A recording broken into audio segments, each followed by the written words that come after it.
Hello everyone, आपका हमारे YouTube channel exam forum में बहुत बहुत स्वागत है। आप आज के इस वीडियो में हम डिस्कस करेंगे 20 जून 2020 के करंट अफेयर के क्वेश्चंस। इस वीडियो का जो पीडीएफ है उसे आप डिस्क्रिप्शन बॉक्स में दिए गए लिंक से डायरेक्ट डाउनलोड कर सकते हैं या आप हमारी वेबसाइट saragyan.com पर विजिट करें। वहां करंट अफेयर के सेक्शन में आपको 20 जून के करंट अफेयर का पीडीएफ भी मिल जाएगा और आप उसकी वहां पर प्रैक्टिस भी कर सकते हैं।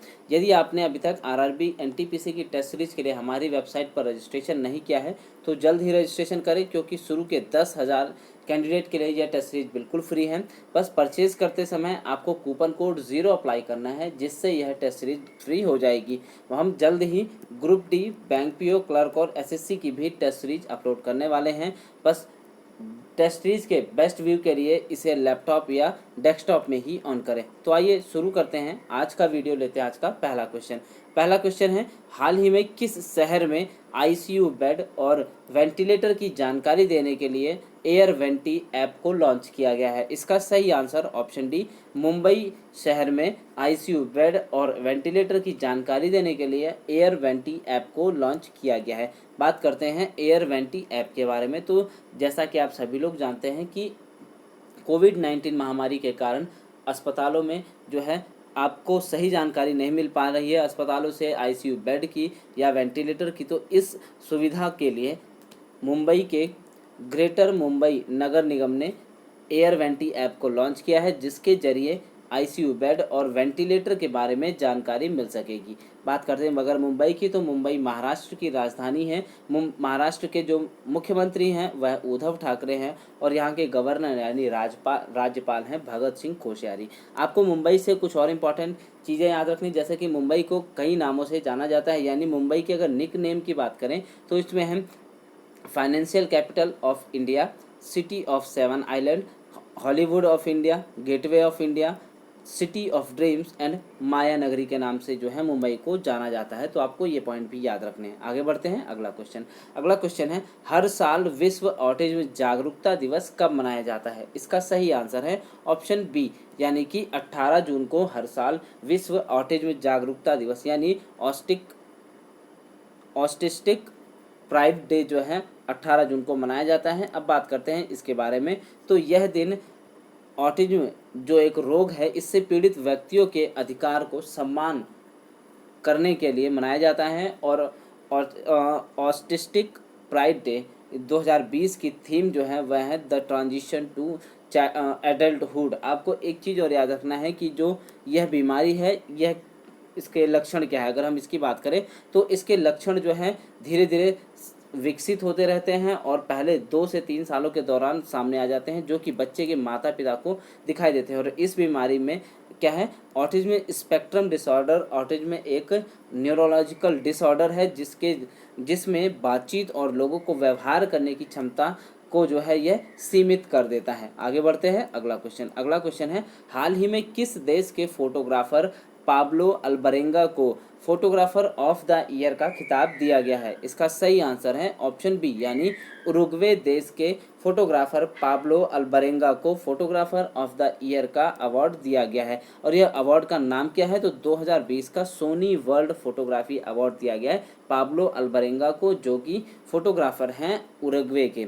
बात करते हैं उरुग्वे देश की। तो उरुग्वे की कैपिटल है मोंटेविडियो और यहाँ की करेंसी है पीसो। आपको याद रखना है। साथ ही आपको सोनी जो कंपनी है उसके भी हेडक्वार्टर याद रखना है। तो सोनी एक मल्टीनेशनल जापान की कंपनी है और इसका हेडक्वार्टर टोक्यो में है। इसके सीईओ हैं केनिचिरो योशिदा। कौन है? सोनी कंपनी के सीईओ हैं। आगे बढ़ते हैं अगला क्वेश्चन है, ब्रिटेन की प्रमुख तेल कंपनी ब्रिटिश पेट्रोलियम भारत के किस शहर में अपना ग्लोबल बिजनेस सर्विस सेंटर खोलने की घोषणा की है? इसका सही आंसर है ऑप्शन ए, यानी कि पुणे में ब्रिटेन की प्रमुख तेल कंपनी ब्रिटिश पेट्रोलियम ने जो है अपना ग्लोबल बिजनेस सर्विस सेंटर खोलने की घोषणा की है। बात करते हैं ब्रिटिश पेट्रोलियम कंपनी की। तो यह वर्ल्ड की 7वीं सबसे बड़ी पेट्रोलियम कंपनी है, जिसका हेडक्वार्टर यूनाइटेड किंगडम के लंदन में है। अब बात आई है लंदन की, यानी यूनाइटेड किंगडम की, तो यूनाइटेड किंगडम से आपको याद रखना है कि 2020 का जो वर्चुअल ग्लोबल वैक्सीन समिट हुआ उसकी मेज़बानी यूनाइटेड किंगडम ने की। अब यूनाइटेड किंगडम से एक पॉइंट और याद रखना है, हाल ही में यूनाइटेड किंगडम में भारत के अगले उच्चायुक्त यानी हाई कमिश्नर के रूप में गायत्री आई कुमार को नियुक्त किया गया है। अगला पॉइंट आपको याद रखना है। अब बात करते हैं यूनाइटेड किंगडम से जुड़े कुछ और पॉइंट की, जैसे कि यूनाइटेड किंगडम के जो प्राइम मिनिस्टर हैं बोरिस जॉनसन हैं, यहाँ की जो है कैपिटल वह लंदन है, जो रिवर टेम्स के किनारे बसे यानी टेम्स नदी के किनारे बसे हुए। यहाँ की मुद्रा है पाउंड स्टर्लिंग। और यूनाइटेड किंगडम 4 देशों से मिलकर बना है, England, Scotland, Wales and Northern Ireland. अब बात करते हैं इन देशों की कैपिटल्स के बारे में, यानी बात करें अगर हम इंग्लैंड की तो कैपिटल लंदन है, स्कॉटलैंड की कैपिटल एडिनबर्ग, वेल्स की कैपिटल कार्डिफ और नॉर्दर्न आयरलैंड यानी उत्तरी आयरलैंड की राजधानी बेलफास्ट है। आपको यहाँ से कन्फ्यूजन नहीं होना है कि अगर नॉर्दर्न आयरलैंड की बात की जाएगी तो यह यूनाइटेड किंगडम का एक देश है जिसकी राजधानी क्या है, बेलफास्ट। लेकिन अगर आयरलैंड यानी रिपब्लिक ऑफ आयरलैंड की बात की जाएगी तो इसकी कैपिटल डबलिन है। आपको कमेंट बॉक्स में कमेंट करके बताना है कि हमारे संविधान में जो है आयरलैंड से क्या चीज़ ली गई है। आगे बढ़ते हैं अगला क्वेश्चन है, हाल ही में के.आर. सच्चिदानंदन का निधन हुआ, वह कौन थे? इसका सही आंसर है ऑप्शन बी, यानी कि फिल्म निर्देशक थे के.आर. सच्चिदानंदन, जिनका हाल ही में निधन हो गया है। ये फोटो में है के.आर. सच्चिदानंदन, जो कि मलयालम फिल्म निर्देशक, पटकथा लेखक और निर्माता थे, जिनका हाल ही में निधन हो गया है। आगे बढ़ते हैं अगला क्वेश्चन है, हाल ही में किस राज्य सरकार ने 18 जून को मास्क डे के रूप में मनाया है? तो इसका सही आंसर है ऑप्शन ए, यानी कर्नाटक राज्य सरकार ने 18 जून को मास्क डे के रूप में मनाया है। अब इसके बारे में बात करते हैं हम, तो यह क्यों मनाया गया, इसकी अगर बात करें तो राज्य ने जो है कोविड-19 के बढ़ते केसेस को देखते हुए लोगों में जागरूकता बढ़ाने के लिए यह दिवस मनाया है, और इसके अंतर्गत लोगों को जो है इससे फैलने से नियंत्रित करने के लिए मास्क, सैनिटाइजर, साबुन से हाथ धोने के बारे में लोगों को जागरूक करने के लिए इस जो है दिवस को मनाया गया है, जो कि मास्क डे है। और यह कब मनाया गया? 18 जून को। आगे बढ़ते हैं, आपको कर्नाटक से याद रखना है, कर्नाटक की चीफ मिनिस्टर बी.एस. येदियुरप्पा हैं, यहाँ के गवर्नर वाजुभाई वाला, और कैपिटल है यहाँ की बेंगलुरु से आपको याद रखना है। बेंगलुरु के कुछ निकनेम हैं, जिनमें है electronic city of India, garden city of India, silicon valley of India, science city of India, space city of India और IT कैपिटल ऑफ इंडिया के नाम से भी बेंगलुरु को जाना जाता है। अगला क्वेश्चन है, किस बैंक ने अपनी ऋण प्रक्रिया को पूरी तरह से डिजिटलीकरण करने का फैसला किया है? इसका सही आंसर ऑप्शन है, यानी बैंक ऑफ बड़ौदा ने अपनी ऋण प्रक्रिया यानी लोन सिस्टम को जो है पूरी तरह से डिजिटलीकरण करने का फैसला किया है। आगे बढ़ते हैं, आपको याद रखना है बैंक ऑफ बड़ौदा के बारे में। तो बैंक ऑफ बड़ौदा का मुख्यालय है गुजरात के बड़ोदरा में। इसके MD तथा CEO हैं संजीव चड्ढा, और इसकी टैगलाइन है भारत का अंतर्राष्ट्रीय बैंक।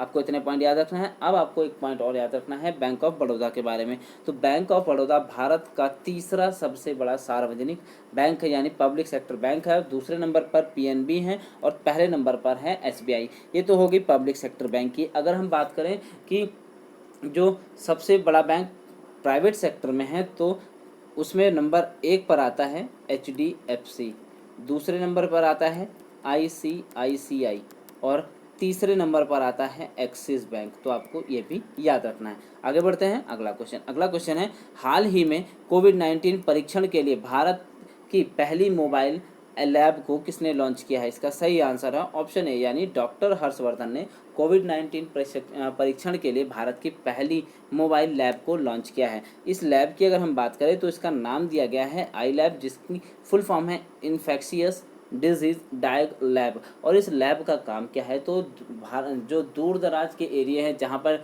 डॉक्टर नहीं पहुँच पा रहे हैं, तो वहाँ पर इस लैब को भेजा जाएगा और वहाँ पर लोगों का कोविड-19 की जांच की जाएगी, सैंपल इकट्ठे किए जाएंगे। तो इस लैब का ये काम है। आपको एक पॉइंट और याद रखना है डॉक्टर हर्षवर्धन से कि हाल ही में WHO के कार्यकारी बोर्ड के अध्यक्ष के रूप में भी डॉक्टर हर्षवर्धन को नियुक्त किया गया है। अगला क्वेश्चन है, हाल ही में 75वीं संयुक्त राष्ट्र महासभा के अध्यक्ष के रूप में किसे नियुक्त किया गया है? इसका सही आंसर ऑप्शन बी, यानी वोल्कान बोजकिर को 75वीं संयुक्त राष्ट्र महासभा के अध्यक्ष के रूप में नियुक्त किया गया है।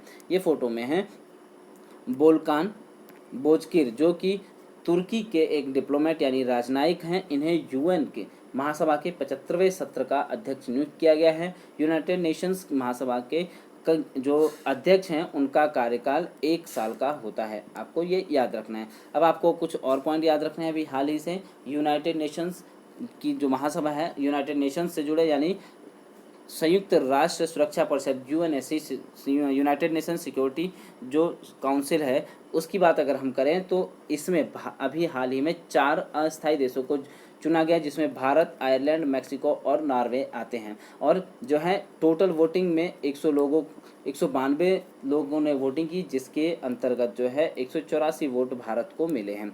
आपको यह भी याद रखना है। अब यहाँ पे 2 तरह के सदस्य हैं। कौन कौन से? तो एक है स्थायी सदस्य यानी परमानेंट सदस्य जो मेंबर्स हैं, और दूसरा है टेम्परेरी यानी कि अस्थायी सदस्य। भारत को चुना गया है, जो भारत, आयरलैंड, मैक्सिको और नॉर्वे को चुना गया है, वो अस्थायी सदस्य के रूप में चुना गया है और इनका कार्यकाल 2 साल का होता है। हर साल जो है बारी बारी से अलग अलग देशों को वोटिंग के जरिए चुना जाता है। और जो ये 5 स्थायी सदस्य हैं, इनमें है ब्रिटेन, चीन, फ्रांस, रूस और अमेरिका, जो कि परमानेंट इसके सदस्य हैं। अब आपको और पॉइंट याद रखना है यूनाइटेड नेशंस किससे संबंधित। हाल ही में यूनाइटेड नेशंस में यानी जो है संयुक्त राष्ट्र में भारत के स्थायी प्रतिनिधि के रूप में टी.एस. तिरुमूर्ति को नियुक्त किया गया है। और अब बात करते हैं यूनाइटेड नेशंस की। तो यूनाइटेड नेशंस की स्थापना 24 अक्टूबर 1945 को की गई थी, जिसका मुख्यालय संयुक्त राज्य अमेरिका के न्यूयॉर्क में है। इसके जो महासचिव हैं वह एंटोनियो गुटेरस हैं, जो कि पुर्तगाल से हैं, और इसके सदस्य देशों की संख्या 193 है। आपको कुछ और पॉइंट याद रखने हैं, जैसा कि हर वीडियो में अगर यूनाइटेड नेशंस की बात आती है तो हम आपको ये बताते हैं कि ताइवान, वेटिकन और फिलिस्तीन को यूनाइटेड नेशंस के द्वारा जो है ऑब्जर्वर स्टेट का दर्जा दिया गया है। यह क्या है, अपने आप में फुल फ्लेज्ड कंट्रीज़ नहीं हैं। संयुक्त राष्ट्र की जो ऑफिशियल लैंग्वेज है वह 6 हैं, जिसमें है अरबी, चीनी, अंग्रेजी, फ्रांसीसी, रूसी और स्पेनी आते हैं।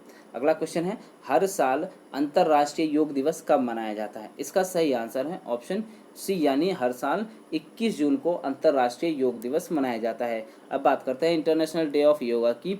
तो 2020 की जो थीम है वह है कोविड-19 के कारण इसकी थीम को इस प्रकार रखा गया कि घर पर योग, परिवार के साथ योग, यानी कि yoga at home and yoga with family. 2020 की इंटरनेशनल डे ऑफ योगा की जो है ये थीम है। आपको इतना याद रखना है। अब है आपके लिए आज का प्रश्न। यह प्रश्न है कि हाल ही में रज पर्व अथवा राजा पर्व उत्सव किस राज्य में मनाया गया? तो आपको अपने आंसर कमेंट बॉक्स में कमेंट जो है विद डिटेल के साथ करके बताना है। और यदि आपको वीडियो पसंद आया है तो इसे लाइक करना, शेयर करना ना भूलें। साथ ही चैनल को सब्सक्राइब नहीं किया है तो चैनल को सब्सक्राइब करें, बेल आइकन को भी दबाएं। और यदि आपने आरआरबी एनटीपीसी की टेस्ट सीरीज के लिए रजिस्ट्रेशन नहीं किया है तो जल्द ही रजिस्ट्रेशन करें। Thanks for watching. आपका दिन शुभ हो।